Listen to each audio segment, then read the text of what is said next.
थोड़ा सा गीता को सुनिए।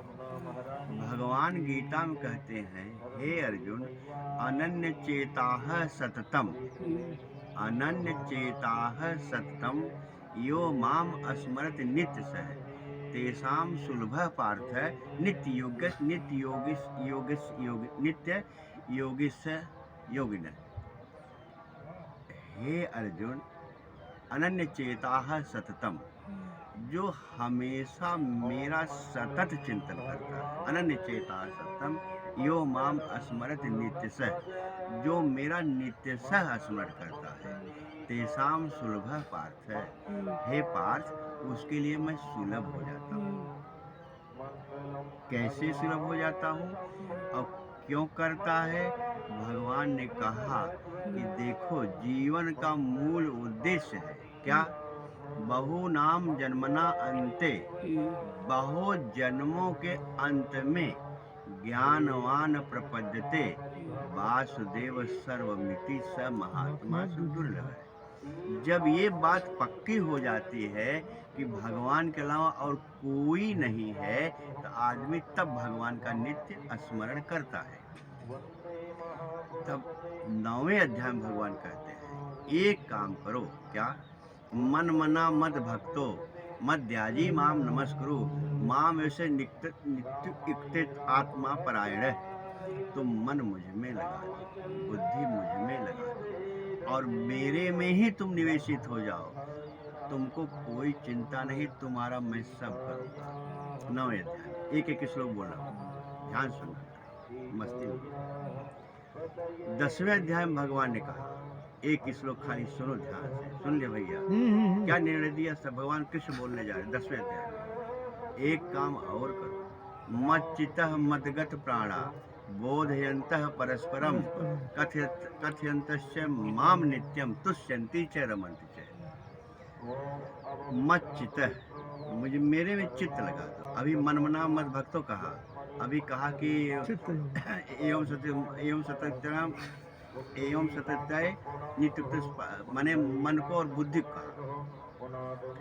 अनन्य चेता सत्यम एवं माम स्मरण नित्य तेषाम सुलभ पार्थ है।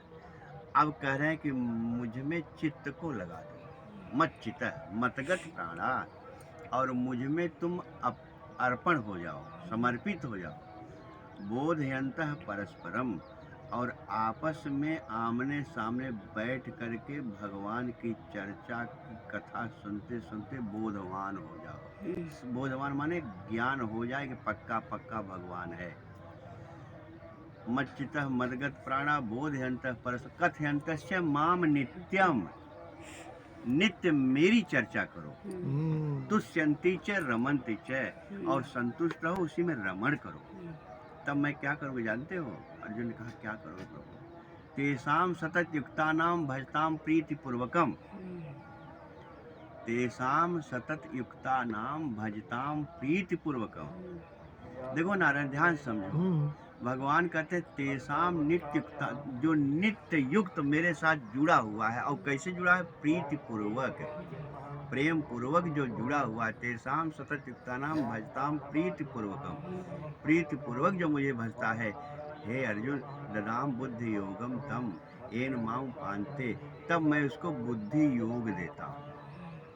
अगर आप कहो कि मेरे पास बुद्धि नहीं है, कोई कहते कि आपके पास बुद्धि नहीं, तो आप कहोगे क्या बात करते हो? लेकिन भगवान बुद्धि कब देते हैं?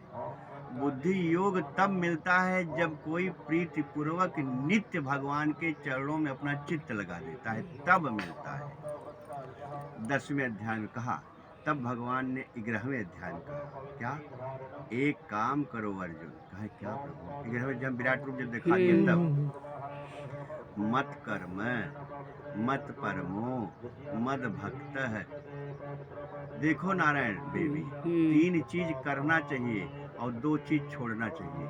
अगर अपना कल्याण चाहते हो धर्मेंद्र, तो 3 चीज तो करो और 2 छोड़ दो। एक श्लोक में 5 चीज है।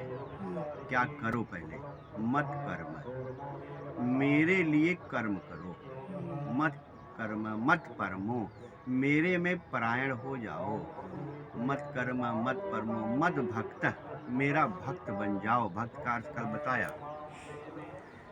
तीन तो करो, मेरे लिए कर्म करो, मेरे परायण हो जाओ, मेरा भक्त बन जाओ। मत कर्म मत परमो मत भक्त, संग वर्जित। संग छोड़ दो। संग माने आसक्ति छोड़ दो। जैसे लोग कहते हैं तेरे बिना भी क्या जीना, आसक्ति छोड़ दो। संग वर्जित माने संग का तीन अर्थ होता है। एक संग होता है अकेला शब्द है, उसके साथ सत्संग लिखा, उसके साथ कुसंग लिखा, उसके साथ दुःसंग लिखा। संग एक शब्द है, शब्द एक से उसके साथ जुड़ा है। तीन है। हाँ हाँ और तीनों का अर्थ है। तो सुन लो नारायण संग के बारे में आज।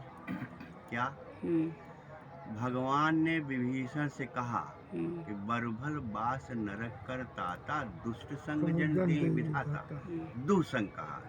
अब भगवान माने कोई पूछे प्रभु दुष्ट संग जन दे विधाता माने क्या होता है? जानते हो, जैसे अगर कोई आदमी बहुत बड़ा पाप किया है, उस पाप के नाते उसको जेल हो गई, 20 साल तक जेल में रहा, तो 20 साल के बाद जज कहेगा ना भैया तेरा जेल पूरा हो गया, तेरा कर्म पूरा हो गया, अब तुम निर्दोष होके जाओ। कितना भी बड़ा पाप करो 10-20 साल के बाद मुक्ति मिल सकती है, लेकिन दुष्ट संग का संग हो गया तो जीवन पर्यंत रोना पड़ेगा। माने पाप का प्रायश्चित हो सकता है लेकिन दुष्ट संग का प्रायश्चित नहीं होता। इसलिए जीवन में दुष्ट संग से दूर रहना। दूसरा, मेरी तरफ देख रहे हैं, दुष्टों से पाला पड़ गया, मलबलाऊ का बड़े पान खा के सुपारी खा। सत्संग। सत्संग